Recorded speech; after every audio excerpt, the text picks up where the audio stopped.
And we are live, and you already know how we're going to start this off. You know, I always like my soundboard. So we're ready. We're ready. All right, what's going on, everybody? So if you have been in Muffins with Morgan before, you guys know what it is. Tell us where you're tuning in from. And I got a special guest today, y'all. Y'all probably seen his content before. We got the guy, Kevin KD Dorsey. I'm beyond thrilled because y'all are just in for a treat. So let us know where you're tuning in from. Let us know where you're at, and show us some love in here as we get started. And y'all, I'm super amped for this. KD has been nagging me for years that I never bring him on to anything. And so I was like, all right, now you're going to get put on a lot of things. So this is where we're going to start here with Muffins with Morgan. And before we do go into it and people tell us where they're tuning in from, tell us more about yourself, KD. If people don't know who you are at this point. Who is KD? I am a father. I am a husband. I am a brother. I am a son. I am a leader. I am blessed to be leading sales teams across SaaS, most currently at Bench. I'm the SVP of sales and revenue there. But more than anything, man, I am a admirer, lover, and studier of people. I love to understand people, what makes people do what they do, what makes us not do what we don't do, what makes us click, what makes us tick, all of that. So that is who I am. And as I mentioned, I've been blessed to have been leading sales teams for the last 12 years now. And, you know, this is what I do, man. I enjoy it. I love it. So as you all are tuning in today, what we're going to do is we have messages live from KD's inbox. So this is not something that we randomly got. This isn't something that was like, oh, Morgan, where'd you get this from? This is from his inbox. So what we're going to do is we're just going to dive into it. He's going to give his feedback. We talked about a couple of things behind the scenes. So we're going to get into all of that. But before we do that, y'all know I got too many sounds on the soundboard. So, you know, I got to use them. So before we go into the emails, you'll know what time it is.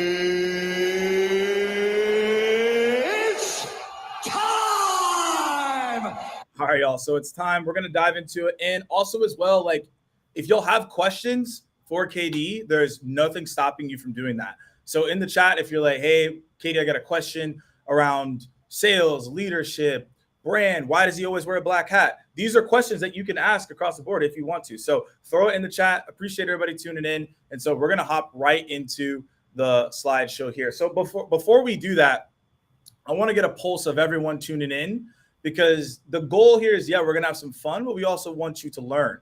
So if you had to rate yourself on a scale of 1 to 10, 5 being elite, like I'm the best in the world, I'm the greatest at this. 1 is, I'm just starting out, or maybe I need some help. What would you rate yourself in terms of your overall LinkedIn messaging and email messaging? So we're going to put them together. What would you rate yourself? Scale 1 to 5. I just want to see where everyone's at. And transparency is key here, right? But we want to see where everyone's at as I pull up this slideshow here. But I want to get a pulse of where is everybody at? Scale 1 to 5.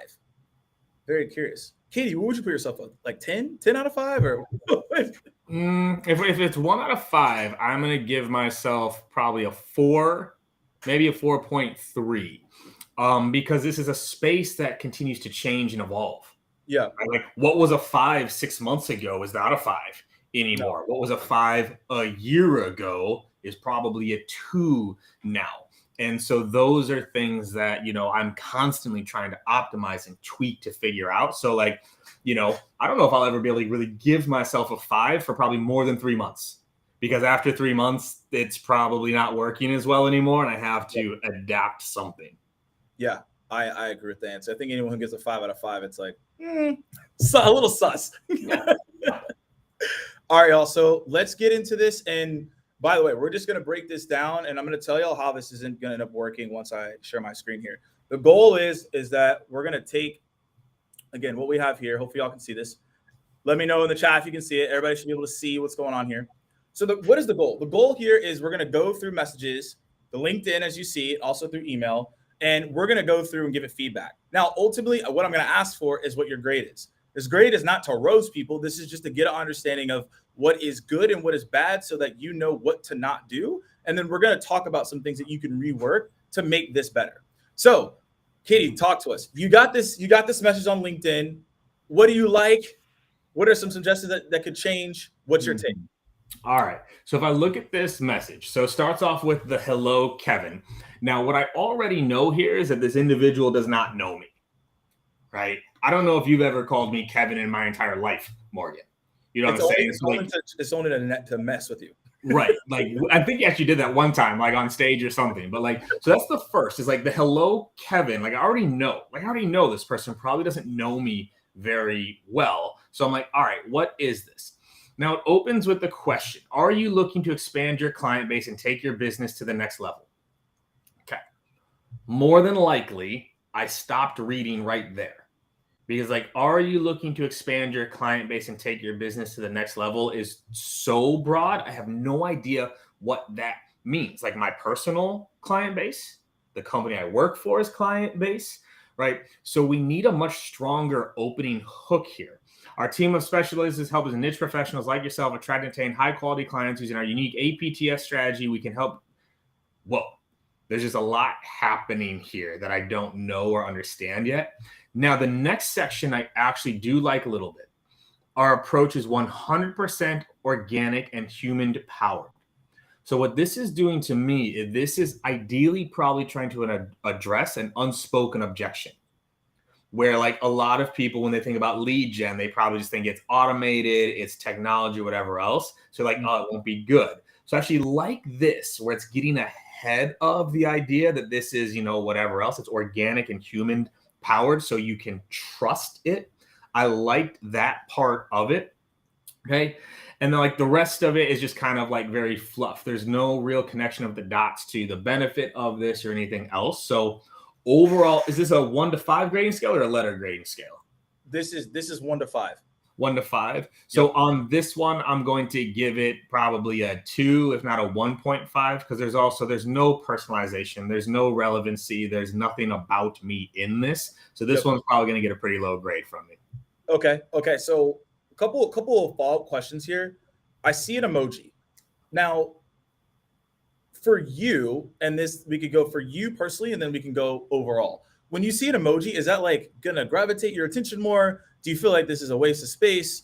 Because everyone asks about emojis. I'm very curious on your perspective. And in the chat, what do you all think about emojis as well? Let us know.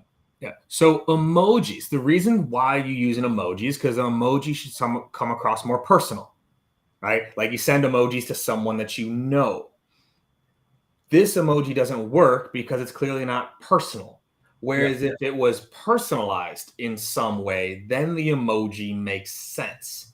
You know what I'm saying? So like, I'm not against emojis, but the whole point of an emoji was the idea that you'd only send that to someone that you know. Well, then you better make sure that it sounds like you know me in this. Otherwise, it's a waste of an emoji. Yeah, I think that's a great call out, because I think some people are like completely against it. Some people are like, put emojis everywhere. So I think that context gives some help there. Also as well, what would you all give this grade? We're going to do 1 to 5, keep it simple. What would you give it here? You can put it in the chat. And then I really like this question. So let's pull this up because I think it's important to answer it. What are your thoughts on the thoughts email? And we're gonna get into that later a little bit, but I'm curious on your perspective. Someone writes an email and then they say, hey, Katie, any thoughts? Yeah, fun times. So this is one that a lot of sales, leaders and such will be like, don't do it. But then when you go and look at the data, there's actually a lot of support around this that it can work, right? But here's the key. And again, this is the difference between what was a 5 a year ago versus now, okay? A year ago, actually, no, it's coming up on a year and a half now. I think it was almost 2 years ago. The reason why same thread emails worked is because the email would show up right below it. That's no longer the case anymore. You have to hit expand on your phone to see the email below it. So what's happening is people are sending emails. We might even have an example that says thoughts or did you see my last email? Well, now I know is the answer, and I don't have an easy way to see it. So if you're doing thoughts email, include the original email copy underneath it. So I don't have to open another email to see it. It's just, hey, Katie, any thoughts on below? And now I can see it all in one place. So I'm not against thought emails.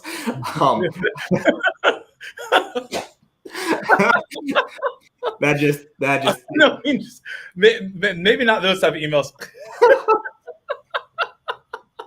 I don't know why I've never thought of that before. That's actually hilarious. That one just happened. But to me, it's the thought emails now getting bumped down. I'm never gonna be able to say this again.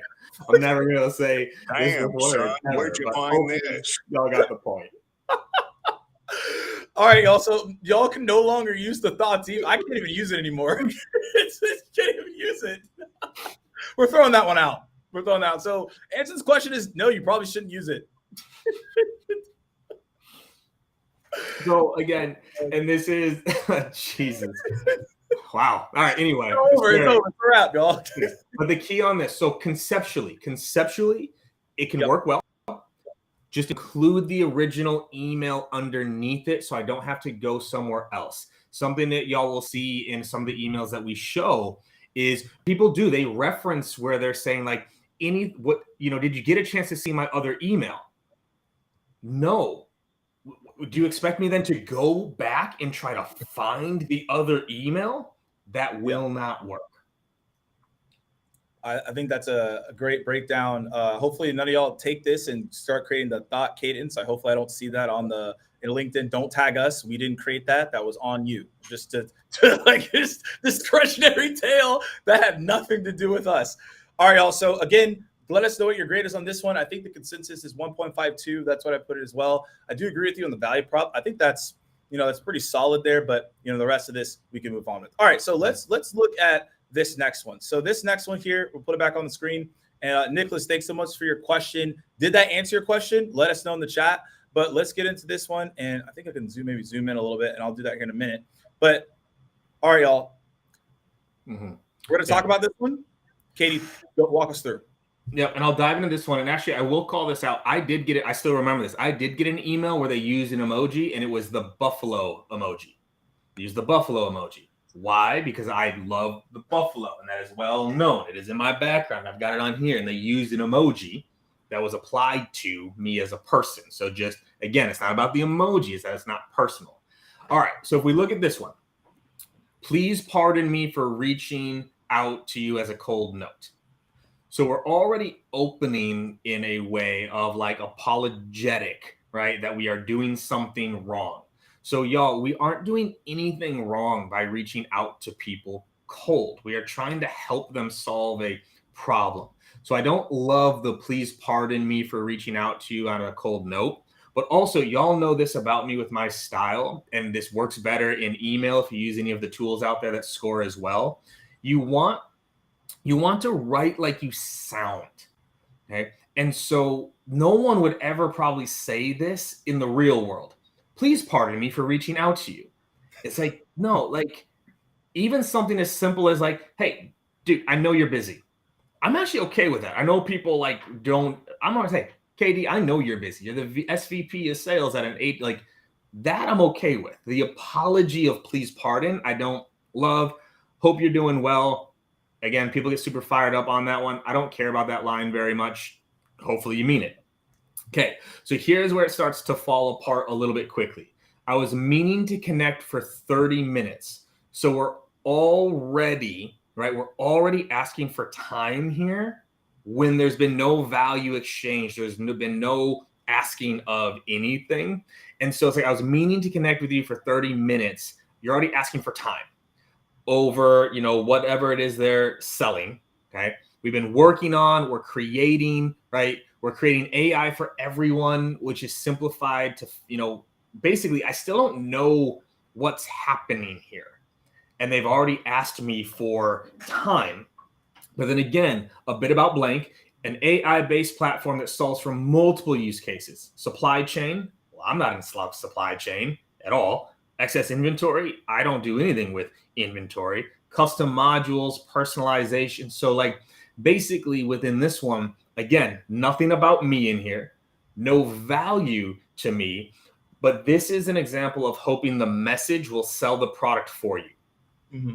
If I can just tell them all the things that it does, they're going to want to maybe talk to me. Whereas it needs to be much more curiosity driven. Okay. Like way more curiosity driven. Do you struggle with this? Have you noticed these things happening, right? Supply chain issues are top of mind for every shipper right now because it's costing them thousands of dollars per hour every time a tank sits on the boat. Okay. Right. So it's things like that. So this one here, and I get a lot of these where it's just, let me tell you everything about what we do. And hopefully you read something in there that gets your attention versus flipping it and going, what do you know about me that you could use as a hook to pull into want to take a look at this? So I'll pause there. Yeah. So I want to ask a follow-up question here on the, let's just these lines or bullet points as sometimes they're used as. So they throw out a lot of industries. None of these matter to you. If it was, you mentioned a little bit, if it's, let's say a case study, or maybe it's even a company, or maybe it's related to your industry, is that going to pique your interest more? And you mentioned a couple of things, but what is the best way to go about that? Because a lot of people say, oh, don't do case studies ever. But you're mentioning, okay, if it was related to my industry, could have been more compelling. How could you make that more compelling? Just as an example here. So especially in prospecting, okay, I don't love case studies. I love micro specialized testimonials. Meaning, what are the one-liners that like speak to the persona you're going after? So for example, if I was going after, I'm going after you, Morgan, and you're the CFO at a company, right? We're going to fail. Okay, fair enough. Okay, right. But what I would put in there is like, and by the way, I know you're a CFO and budgets are tight. Here's a quick one line from one of our CFO customers saying, hey, look, I know times are tough right now, but I couldn't imagine not working with Muffins and Morgan because it has drastically improved our margins. So if you're even thinking about it, at least take the call.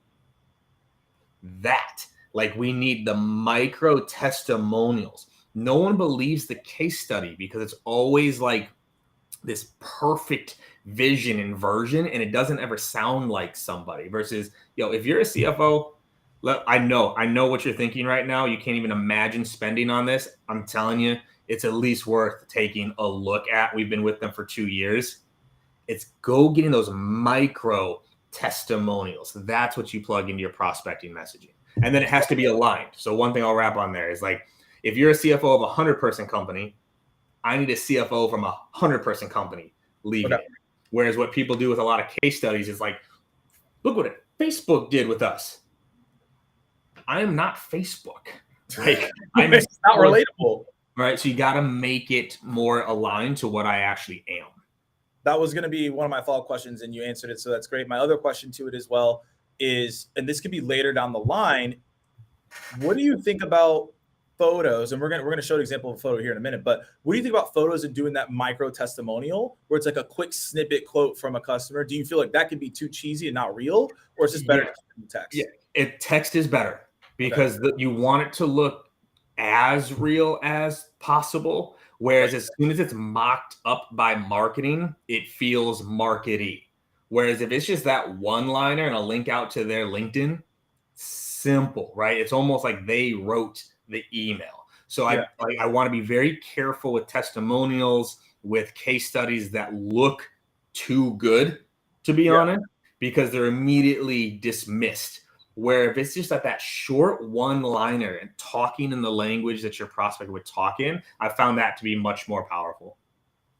Yeah, that's a great clarification. I mean, because we already see someone in the chat saying that they already added their thought cadence to their enablement decks. So I'm just trying to make sure that you're not doing the wrong things, right? We're trying to set you up for success. All right, y'all. So real quick, grade on here. What would y'all give a grade on this one? Katie, what are you giving the grade here as well? Yeah, I mean, this one scores lower than the last one because this one was just like, let's throw everything at it and let's hope like he gets it. But this has like nothing to do. At least the other one. Maybe I do want clients for like my coaching business. This one has nothing to do with what I do. And so this one will score lower for me. So I don't even remember what I gave the last one, but This one's lower, 1.6.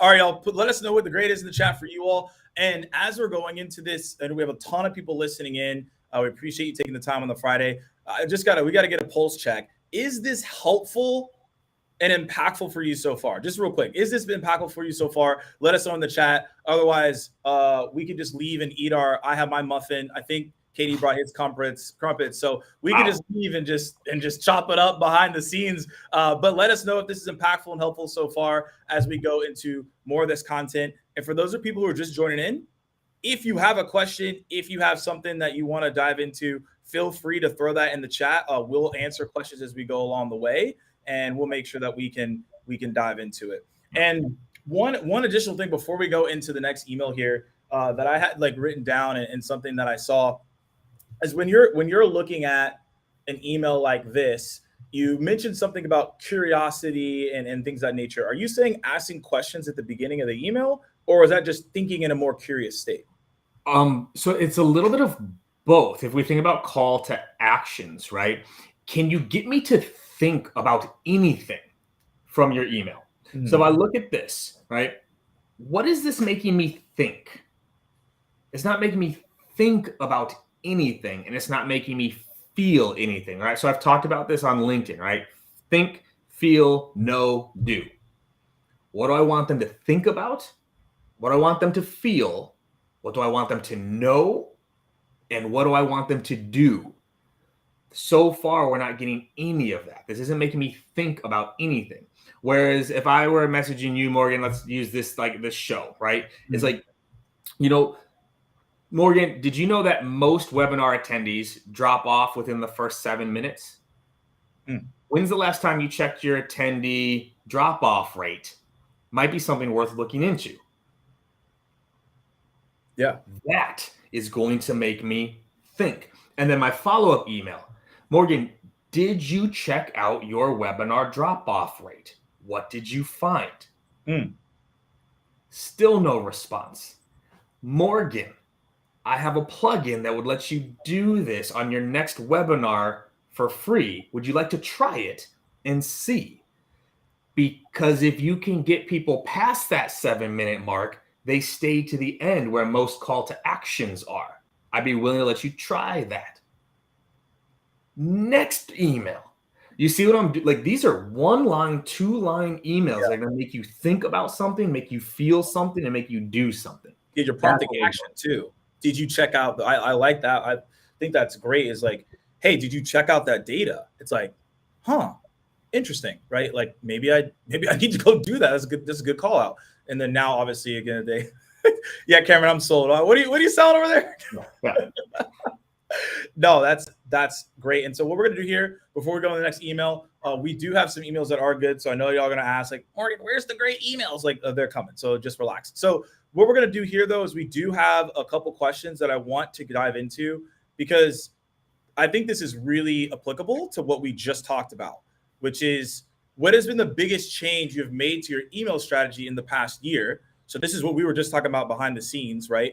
Around how everything is changing. Seeing a lot of email is dead out there. Curious if you made any tweaks to your past trainings across the board. So yes is the answer. I definitely pay way more attention to domain health now than I did in the past. Right? Like domain health, no one talked about 2 years ago, a year ago. And now it's something very important to pay attention to is, are your emails even getting through? Right? Let alone, are they good? Are they even getting through? So that's one thing that I've definitely focused more on over the past year. Second, emails getting shorter and shorter. Shorter and shorter and shorter.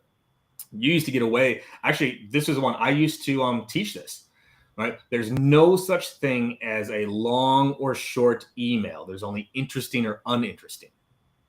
I used to teach that. There's no such thing as long or short. It's interesting or not interesting.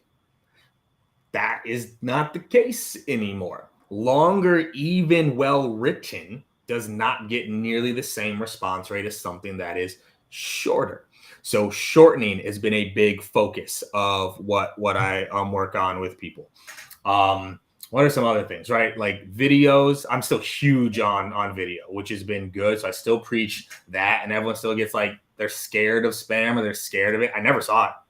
Never saw it. I broke the record at Vidyard for how many videos my team sent, and we never got, flagged for spam. And that was in healthcare, in the medical space. So I never saw that one. But I think that's where it's always. I'm trying to figure out the best ways to go through all of this. I'd say my next big one, truthfully, that I've implemented is way more if-thens in my cadences. So like, if someone hasn't opened any emails, they go a different route. Then if someone has opened and clicked, they go a different route. So really building in way more dynamic, call it like tags and flows in my sequences and cadences. That's been big as well. These are all great additions. The only thing I would amplify there is really just talking about, Will already talks about this quite a bit, is like looking to make your emails, like if it's like a text, if it's not readable as a text, it's not going to matter. I remember this data is probably different now, but I remember seeing it right on the cusp of when things were happening in COVID. So again, it's probably outdated, but it was like 75% of emails are read on the phone. I don't know if that's true or not true today. I don't know, Katie, if you have better and more updated information on that, but I just always think about every single email that I'm going to write. If they can't read it on the phone, it's just almost a waste of time. So you know what's hilarious about that data point that no one like dove into for many years? You know why that was the data point? No. Because the first ping on email tracking was coming from the phone. The problem with that is it's because Apple and Google are it's moving it over to their servers. So it's Apple opened it, Google opened it, and moved it to their server. So the ping was always coming like it was coming from mobile. That's simply because everyone's phone is auto refreshing and auto pushing. So that's what skewed the data. Is everyone thought way more were happening on phones than they actually were, and that they also thought that their open rates were better than they were. Yeah, because it was auto being opened, right, on the back end. That's why now, if you are seeing below a 30% open rate on your emails, I can guarantee you something's going on with your domain, because that includes the auto opens that are happening on some people's phones and servers. So like if you're in the 20s or below, I can promise you something's going on with your domain that you have to be aware of. I did not know that at all. And I think that probably woke up a couple people. I think a couple people probably just opened up their cadences frantically and left this stream. You probably spooked a couple people, but I think that's such an amazing breakdown and makes you think about how you're going to go about your emails differently. And yeah, I always just thought, well, people are just commuting. If you're emailing executive, they're probably going on a plane. They're probably going somewhere now. The way that you broke that down made a ton of sense. And so we're about to break down an email that is actually pretty solid here. And so y'all are going to see a good example. However, y'all know what it is. We're at the halftime alert. So when we get to the, we got the air horns because we're at the halftime alert right now. Y'all, we're at the halftime alert. So when we get to the halftime alert, that means tag or mention someone in the comments that can get this insight. We're about to go through a good email. So if you have someone on your team, someone that can benefit from this, this is someone, there's definitely the time to tag somebody or share it out, like, comment, all those things that you have to do on social. We appreciate that across the board, but we're going to go into a good example. I know some of you are like, Maureen, where's a good example? What's going to happen? No, this is actually a good example. So tag someone, like, comment, share, and let's get into it across the board. So here is another email here. And also, Nicholas, thanks so much for the question. Let us know if that helped answer your question there that we just broke down. So you got this email, KD. I mean, first looking at it, it's very solid across the board. But talk to us what your take is on this email and what was going through your head. Right. So this one is actually funny to talk about, right? So it says, hey, Kevin, it could have said KD, right? Like if you follow me on LinkedIn, right? So it could have been a hey, KD. Can I pause you right there? Mm-hmm. When you don't see KD, is that more so like they automatically lose points? Is that already like bother you immediately? You're like, okay, I'm gonna read more, but like it's immediately bother. I kind of want to break that down. So yes, especially for me, because you can't automate KD. No, you can't automate it because it's in the middle of my name. I already know you probably wrote that email. right? Because, and you get this all the time on LinkedIn, I'm sure, but I still get it even in my email. Hey, Kevin KD, because they scraped LinkedIn, took it and plugged it in. So when it says, hey, KD, I know you didn't automate it. So it's already a step above, in my opinion. Whereas, hey, Kevin, anyone can do. Any tool, anything can be done that way. So that's the first. So, hey, Kevin, saw your post on LinkedIn. I love this because, again, it's opening. And if I'm looking at this on my phone or in Gmail, it's already building some curiosity. Because remember, y'all, first sentence, you're reading that before you even open. So, hey, Kevin, saw your post in LinkedIn and love how. I'm pretty sure that's where this one cut off. Saw your post on LinkedIn and I loved how. Okay, so that's fine. How passionate you are about getting back in the game to lead the multiple revenue teams. Your passion is obvious. That's a great first line, right? That really goes through it. Okay, now I know you're getting settled. Well, actually, it says settles. I didn't even catch that till now. I know you're getting settled in, but I'm curious about the tools you're using or plan to incorporate to enable your GTM and partnership teams, right? So this to me is where it starts to lose me a little bit because, like, I don't know what that means. I'm using a lot of tools, right? I'm using a lot of tools for my revenue team. So I'm not clear where it's supposed to be talking about, right? Not sure if you've heard of, but maybe since you have a lot of connections, we're fine there. And this is where it starts to fall apart a little bit. We're a modern learning solution used to create interactive and customized trainings and certifications. What I would like this to say is we make your people better, right? Like it could have been a little bit more punchier there around that. Curious to see if you're currently using any enablement and if you're open to exploring blank. Hope to chat soon. So what I like here too, there's no like hardcore call to action. There's no like, can I get 30 minutes of your time or any of that? Like, it's just, hey, like curious to see if you're doing, right? I would have liked one call to action though. So like, are you using anything, right? Are you using anything? Or would this be worth talking about? Also, I think it was from this email. I believe there was a PS on this one too, right, Morgan? Is this the one about moving to Austin? Yes, I think I might have taken this one part. I think so. Yeah, because also at the bottom of this one, it says, P.S. I'm moving to Austin in 2 weeks. Any restaurant recommendations? So again, it's very personalized. I really liked the beginning and the end being personalized. The middle got a little bit fluffy. There was no mention of a problem or a pain point in here. That's what I would have switched. Because what we could have done here, love how you're getting back in the game, multiple revenue streams. I know that you're busy. A lot of go-to-market leaders, how are you doing this, are struggling to scale people fully remote, to make sure their team is up to date on certifications in a way that's actually engaging. You care about enablement. Have you noticed the same things? If enablement is a focus of yours this next year, would you be open to talking? She could have connected the dots a bit more here, but this one was much better than the other ones because there was at least some personalization to what they were trying to do. So I like how we went back to that and addressed that. I'm curious about the curious. So they mentioned, so this is also something that maybe some people in the chat can comment on this as well. If you see a word used maybe too much, does that also bother you? So in the third sentence or the second paragraph, whatever, they use curious. And at the end, they also use curious. Does that bug you that they're starting to use curious a lot? You say be curious, but if they're like curious, it's like, all right, like I get it. Like, does that become overwhelming? So I didn't notice it until you said it. Okay. Right? And there are certain things that we tend to pick up on, sometimes more because we look at emails all day long. This is what we do, whereas someone reading it, they don't. And funny enough, really good read for y'all. Anyone that's listening, go read all the books by Nick Kalenda. Go read all the books by Nick Kalenda. That is Methods of Persuasion. Imagine reading this book and The Tangled Mind. He actually would be supportive of this because one of the things he talks about is the rules of three and also how you can seed what you're looking for. If you want someone to be curious, actually using the word curious 3 to 4 times builds curiosity.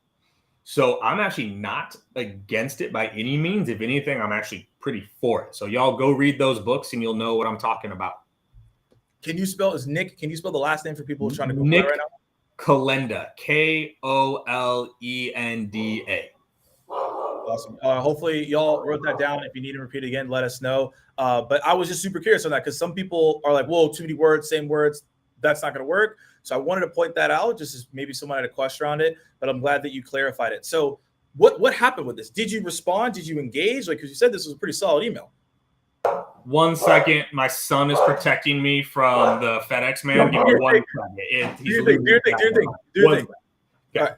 All right, y'all. So while Katie is dealing with that right now, hopefully y'all are enjoying so far. If so, again, let us know it's impactful and helpful. If it's your first time here on Muffins, let us know.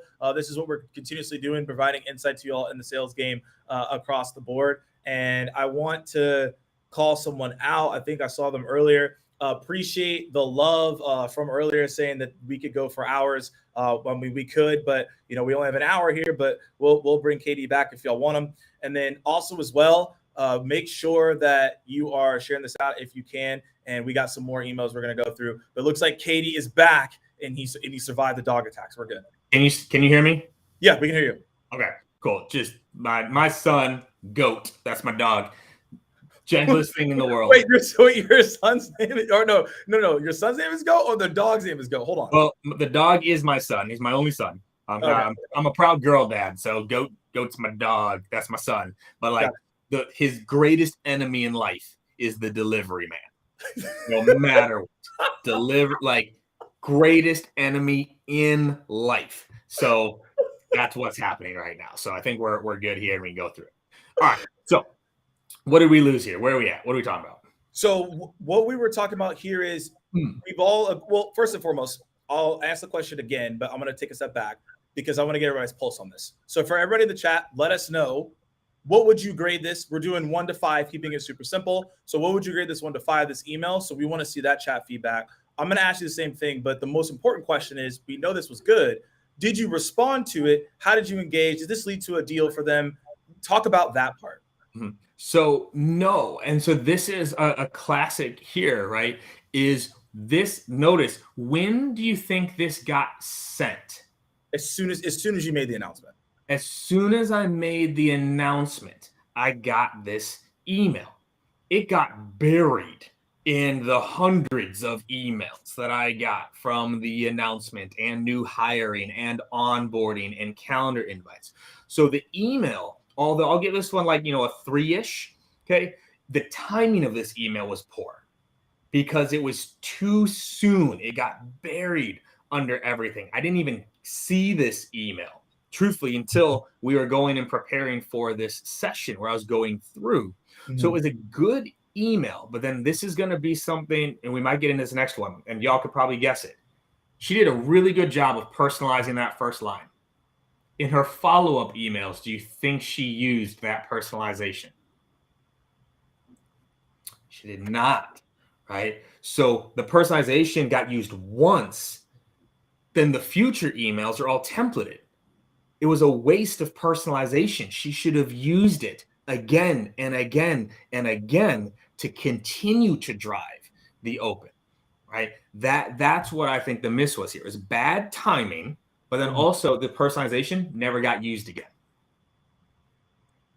So, y'all, timing is important. You got to make sure you have good timing across the board. And then also as well, before we go into the next email, because you prompted it, 7:25 a.m. So this is also interesting. Does the time of the email matter, right? If someone, I know you wake up early, right? If someone hit you up like 5 a.m., is that like respect? Is that like, okay, I'm not going to get to it? Talk about that. Truthfully, y'all, I think a lot of us overthink this. Do you think I noticed this was at 7:25 a.m.? No, yeah, I know you didn't. Like, y'all, I'm going to call this out because as sales people and sales leaders, we pay attention to things that like normal people don't. The only time a time would throw me off is if it was like sent at like 2 o'clock in the morning.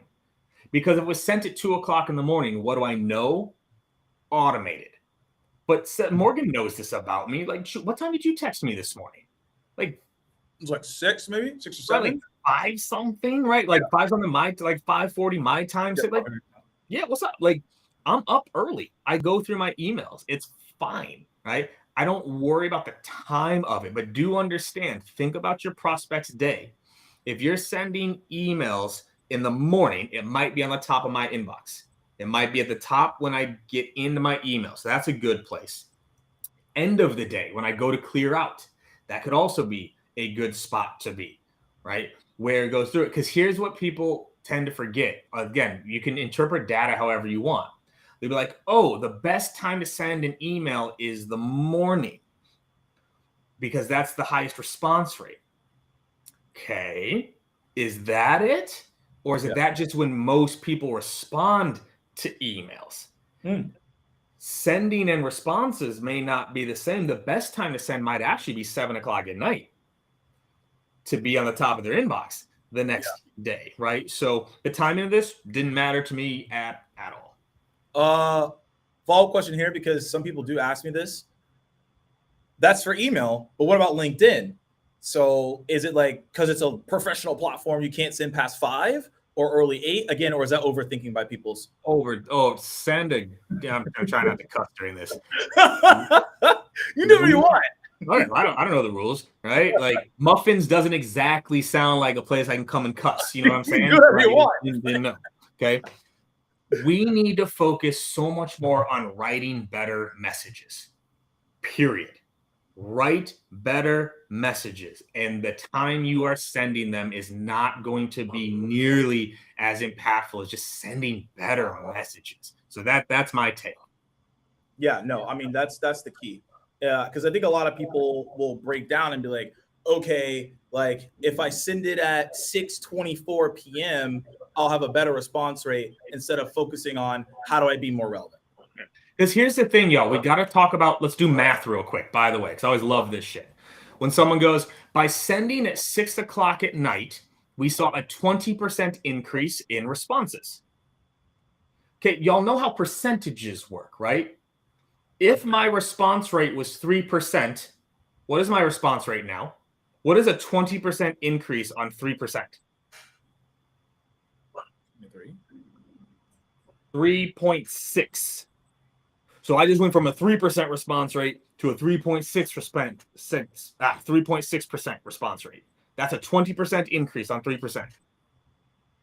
That's not making or breaking anybody's quota or pipeline goals right now, y'all. Right? Percentages are easy to manipulate, where it sounds great, but if your response rate was 1%, now you're at 1.2. Congratulations. That doesn't change anything, right? We need better messages. And so, speaking of better messages, this technically probably not gonna be a better message here, but it does correlate to what we just talked about. So here, this is the same person, different message. So this is what Katie was talking about earlier when he was saying, okay, there's a great message. It was a pretty solid message we saw earlier. Here's the follow-up. Now, curious on how everyone thinks about this follow-up. There are some, funny Kermit memes out there. Like they are funny, but like, talk to us. What's going on here? Okay, so this one, the only reason I opened was because I was getting ready for this exercise. I would probably never open an email where the first line is Kevin ? It's like, I don't know you. Like, I don't know you. So that doesn't work. But I open it. Now, the Kermit meme, I actually kind of like it. It's funny. It's different. There's, I get what they're saying here. Like, I'm just waiting for a response. I don't mind this stuff. I think that's kind of clever. But here's the deal. Nothing in here was about me, right? Nothing in here was about me. But then also, so I call this like CTD. You got to connect the dots in some way. All right, so you got the Kermit meme. Connect the dots in some way to this message, right? In some way, address it. In some way, connect it back to me as a leader. A lot of GTM leaders feel like Kermit when they're looking at their dashboard and don't see the numbers going up and to the right. Like that, like connect the dots in some way, right? Around it is the key. But what happened to all that personalization? What happened to the passion that she liked about me? What happened to the fact that she's moving to Austin? What happened to the fact that I started a new role? So what's happening right now, y'all, is first of all, not a lot of emails are being personalized. Let's just call that out for what it is. Most emails are not being personalized. But then people will. They'll do it. They'll personalize the first one. And then what happens to the rest of the emails, Morgan? Generic, standard stock, thoughts, bots, like all that. Bubbling this back up to the top. That's a fun one. Right. Like, again, we do all this work to do that first line of personalization, then we never use it again. Y'all, you want to reuse the personalization throughout the entire process. The time consumption to write that first personalized email now scales. How long would it have taken for her to add that one line into this email? Simple, seconds. She Right. already done the research. You already wrote it. That's already one and done. This first line could have been like, KD, haven't heard back because I'm sure you're swamped in all the new meetings you're a part of. You could connect the dots, right? So this is one where personally, I love memes. I love doing goofy things in the emails, but I use memes that relate to my audience. I don't use this. Actually, someone mentioned, it might have been Nicholas. Nicholas mentioned that he is in medical as well, I think. If it wasn't Nicholas, he said Nicholas Vale, he says he's in the healthcare industry. He works with doctors and dentists. Right. Yep. We used a meme in one of our emails that was, don't confuse your Google search with my medical degree.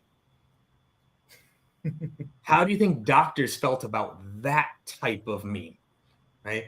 A lot of them thought it was funny because they get it. It applies to the audience, where a generic Kermit does not, right? So y'all, overall, the theme here is we need to do a better job of like really thinking about what our prospects want and connecting the dots to it.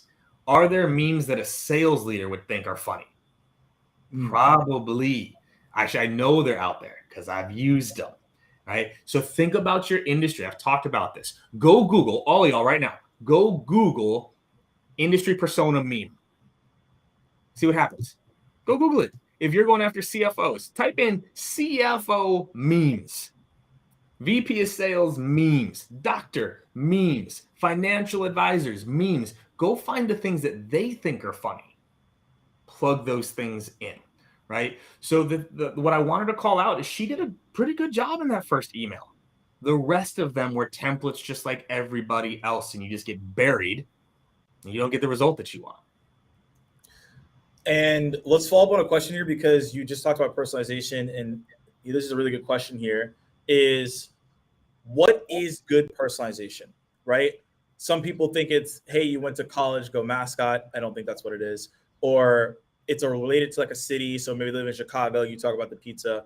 And then his other reference here, it's cut off. But essentially what he's saying is that, is good personalization referring to their podcast or their posts? He's asking, like, what is good personalization? Like, what does that mean? And some tangible examples. Personalization combined with CTD. Personalization combined with CTD. Connect the dots.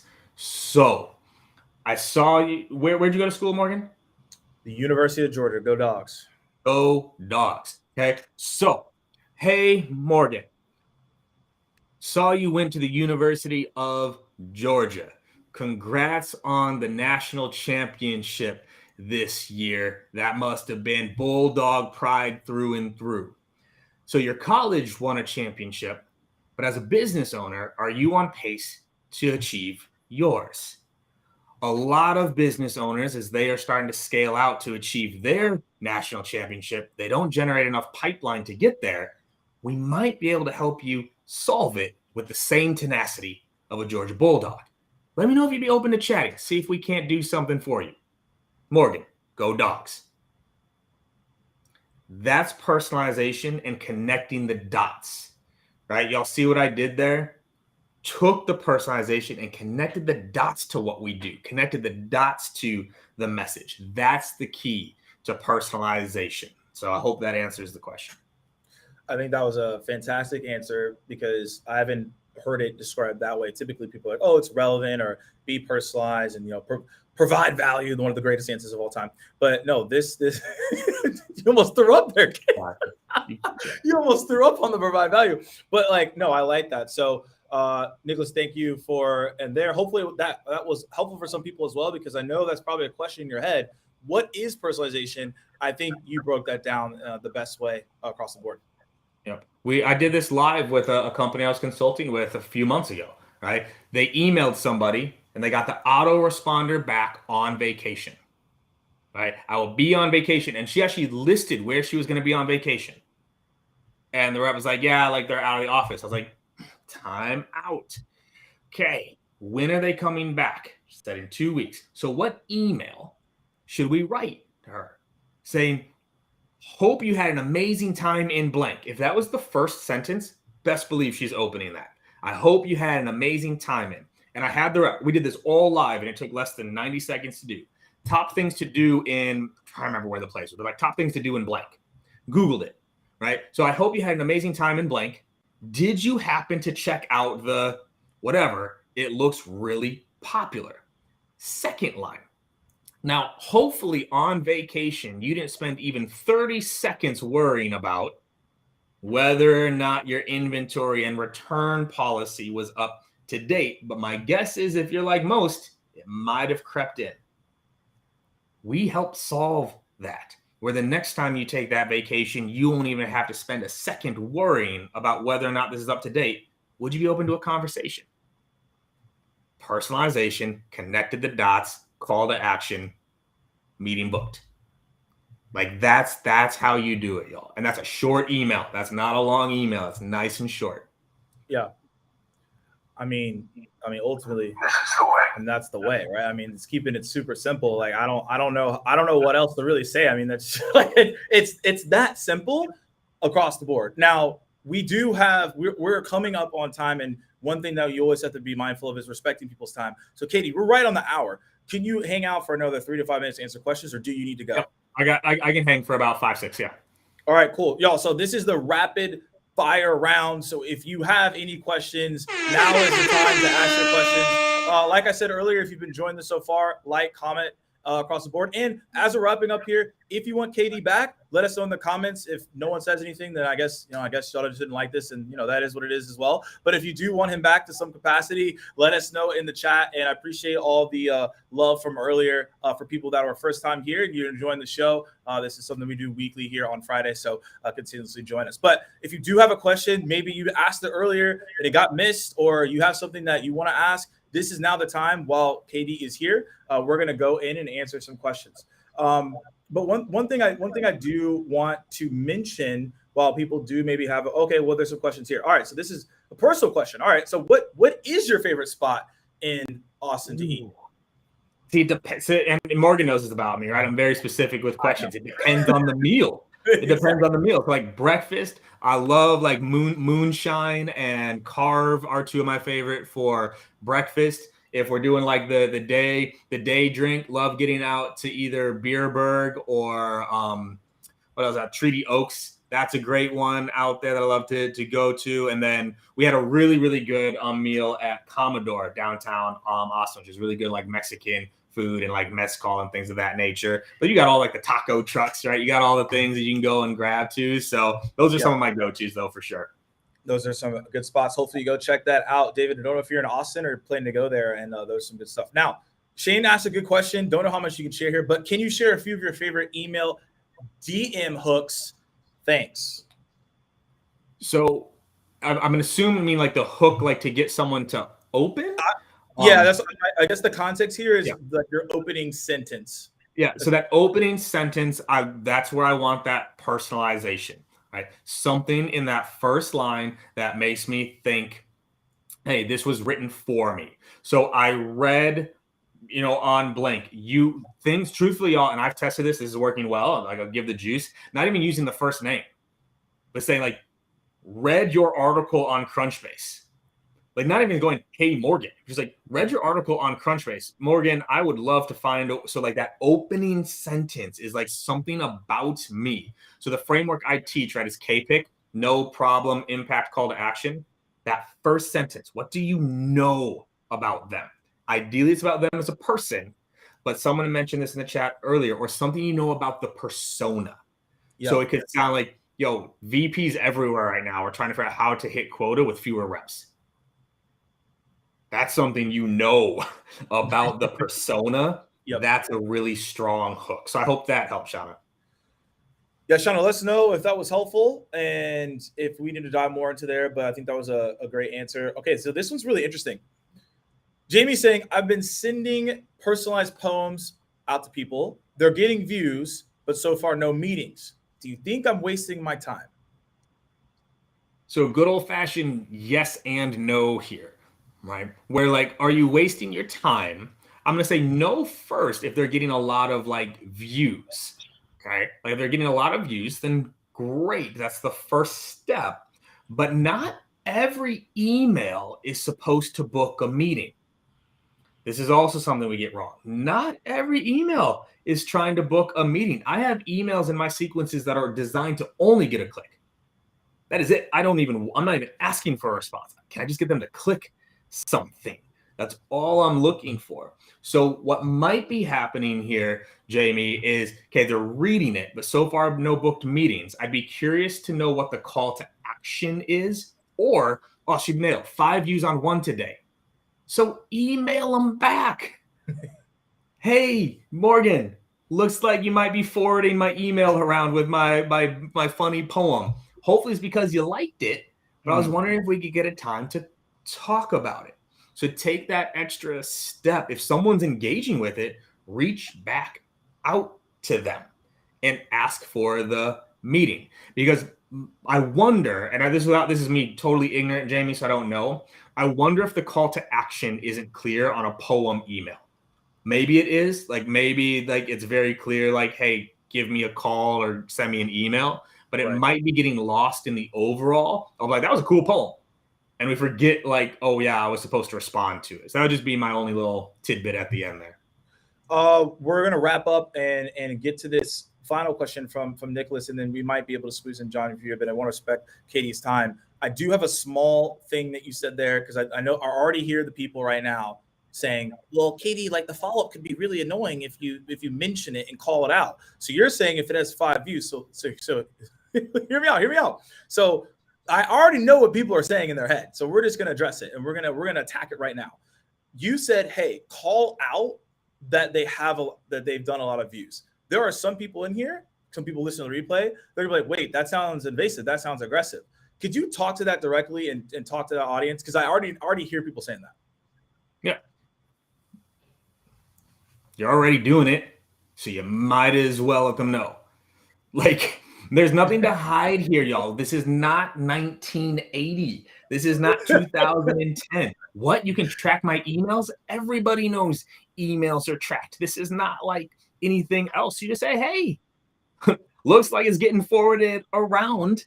Hopefully it's not because you thought it was stupid, right? You mention it. I have zero fear there. We did that for videos. Someone clicked and didn't respond. Quite literally, that was what we did. Hey, saw you watched only 30 seconds of my video. Did I have broccoli in my teeth?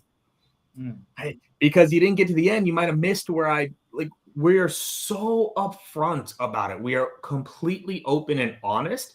And that to me works way better than sitting back and hoping. Because also too, Jamie, have you called them? Just going to throw that out there. Have you called them? Hey, what'd you think of that poem? That right there. Okay. So, but no, I don't worry about it at all. We are very intentional about it. We're very open with it. Hey, like we'll even go so far, Morgan, of if we're dealing like with receptionists or office managers. Hey, Morgan just opened my email. Figured it might be easier to walk him through. Could you pass me through real quick? Go ahead and ask him. No, I love that. Because sometimes we just neglect the gatekeeper in general. So I think that's a good leverage point to do that, which I know most people aren't doing. Now, again, John, your question is pretty straightforward. Like, how many times should someone send a message? Okay, do you want to answer that one really quick? How many times did you send messages to a prospect before moving on? Mm-hmm. And I know that depends. I know that depends. It does depend. Ask about an ultimatum. Yeah, like I like to use math, meaning If I know, Wait. What'd you just say? I like to use math. Oh, I thought you said, bro. You said full circle. How we started, how we ended. Yeah. I was like, whoa, man. You're saying, wait, you won't be able to come back. Over here, just doing meth in between calls. I like to use math, y'all. Calm down. Where if I know, for example, on average, open rates are 30-35%, and I know my response rates are, in the, high single digits, right, and working on my way down, you need at least 5 to 6 email messages, at least, if not 7 to 8. Right? I'm going to let math guide me here. If I know my response rates are 4 to 5%, then really, if I'm trying to get a 30-ish% overall cadence response rate, I need to be sending at least 6 to 8 emails to get there. But I am very intentional with making sure that there is still, some customization in there. There's still personalization in there, but 7 to 8 on the email side, if not a little bit longer as it spaces out. See, y'all are in the gutter. Your audience is just in the gutter. This is not my fault. I mean, look, 2 people are vouching that's what they heard as well. So I mean, I'm not. Mine's in the gutter. It's not my fault. Like if we were just like, bro, like if we reverse that, you were getting a little reckless. Thoughts? Now you're telling us through drugs. We can't bring you back, man. Trumpets with KD, y'all. Let's go. All right, y'all. So, look, Nicholas, you have a great question on the permission-based opener, but I want to be respectful of Katie's time. I don't want to take him too long on this. So we can just not answer that question right now. But Nicholas, I'll let you know. Like permission-based openers, I agree with them, but that could be a whole rabbit hole in itself. But I want to be respectful because you did hang out for a couple more minutes for here. So, Katie, you've been spending a whole hour with us here. Where can people find you if they have more questions, more insight, or want to see more of your content that you have coming out? Connect with me on LinkedIn or, I guess follow on LinkedIn because I'm at the stupid connection limit, so I can't take too many more connections right now. But you could follow on LinkedIn. That's where I post content. That's where, I have some of my courses and my communities linked in my profile as well. So that'd be the best place to do it, y'all. Hope y'all got some value. Hope y'all got some things that you can put to use. And, we'll be back again, right? I thought I was going to have more time to eat my crumpets. I made crumpets just so I could do it. And I didn't get to eat them. So, now I got a little snack afterwards. I love it, y'all. We'll be back with another Crumpets with Katie takeover. Again, let us know what you would like next time. So if you want to put it in the chat and be like, hey, we would like Katie to do this. If you want to do a workshop and we could talk about different things, message me, DM me, I'll answer you, or put it in the chat. We appreciate you just hanging out with us on a Friday. Y'all have a great rest of your weekend. And all I ask is for you to actually do the stuff we talked about today. And let us know next week if you all tried out some stuff that Katie said. So y'all have a blessed weekend. We'll see y'all next time.